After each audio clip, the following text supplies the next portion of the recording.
Hello there.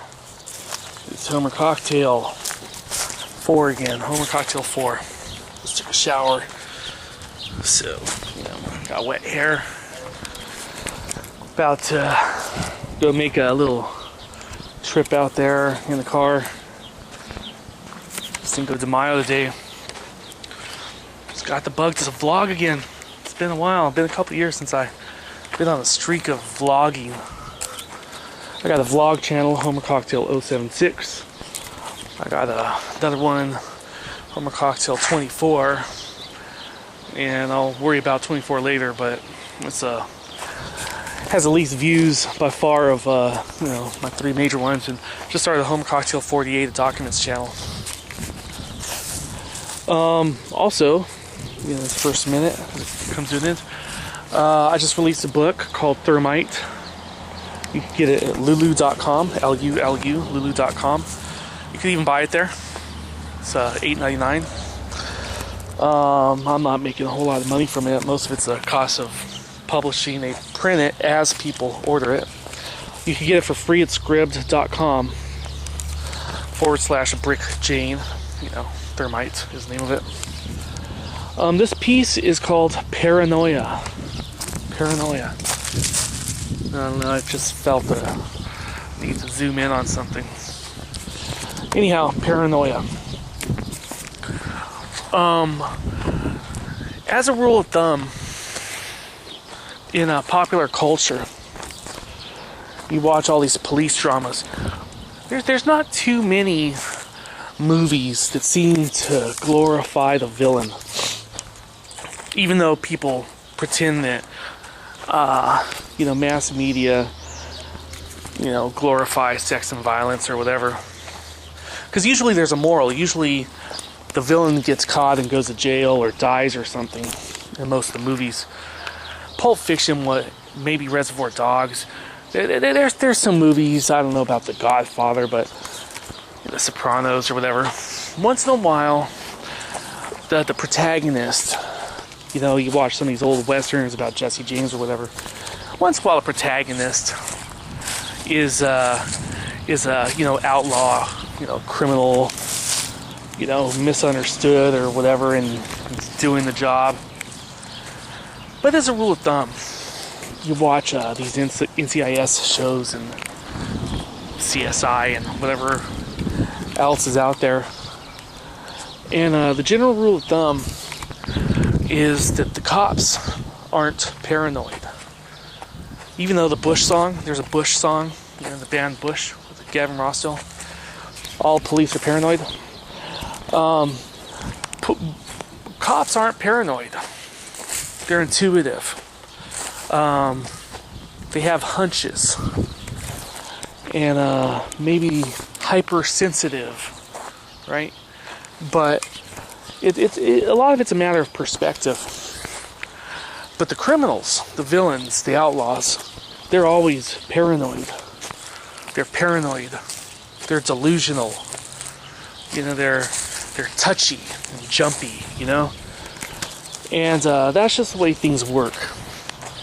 In the fashion world, you could put a supermodel in a crazy outfit and put her on the red carpet, and she's bold or brash. You put the same thing on someone, sell the same basic thing maybe at a Kmart or something, and have the person show up to school, and all of a sudden you're loud. Oh, you're so loud. Wow, look at how loud you are. Whatever the deal might be on that. Anyhow, I'm starting these vlogs again, and I was taking a shower and thinking about, some of the things swirling around in my head. It's Cinco de Mayo. I'm about to go to the cemetery. A buddy of mine died in 1990. We used to skateboard together. I still wear Vans. Where is it? Right here. Right there, Vans. Is that upside down? Can you read it? It's not going to change. It's so black and white. Because today's his birthday. Today he would be 42 years old. And in 4 days I'm going to be 42. And there's a lyric in a Nirvana song. I don't know if it's Territorial Pissings, but it's from Nevermind. Just because you're paranoid don't mean they're not after you. Sometimes you really are paranoid, you know? Sometimes you really are paranoid. You know, sometimes there was this guy on TMZ recently where they did this flash mob in front of him in Santa Monica.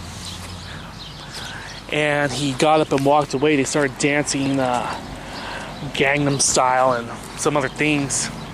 And he got up and walked away. It was like a birthday surprise.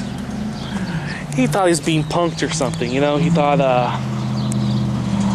you know, he figured, hey man, this is a practical joke. This is not a celebration. So, hey, so sometimes you really are paranoid. You know, that's a mild case. Sometimes you really are paranoid. So sometimes you just got it wrong, you know? Someone might be throwing a surprise party for you or something.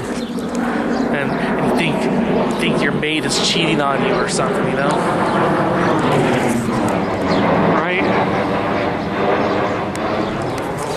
Sometimes you really are paranoid. But sometimes that's not the case. Sometimes you're ahead of the curve. You know, sometimes, hey man, the economy's collapsing, the world is ending, you know? Figure of speech on the world ending. But sometimes you're really ultra sensitive and you're in tune to subtleties. And I took communications when I was at Chaffey College. And 25% of people are identified as intuitive, you know, and the rest of them are called sensory, where, you know, you basically have to see the evidence and have it, you know, tangible with you to believe it. You're not so much a connect the dots kind of person. And the intuitive thinkers are usually the scientists, the people that design the rockets that land on the moon. Hey man, I'm pretty sure we could get up there. Here's the blueprint, here's the design, here's what it would take. You know, these are the logistics. And intuitive filler would be like usually you're in the arts. You're a DJ or an author, you know, or painter or something like that. So I just want to throw that out there. This one is called Paranoia, and this is Homer Cocktail 4. I'm doing the vlogging again, and this is Poopy. I call them all Poopy usually. He has a name. Oh, I think he's deaf, by the way. I always sneak up on him and he doesn't move. Anyhow, happy Cinco de Mayo. You guys party on. Hang in there.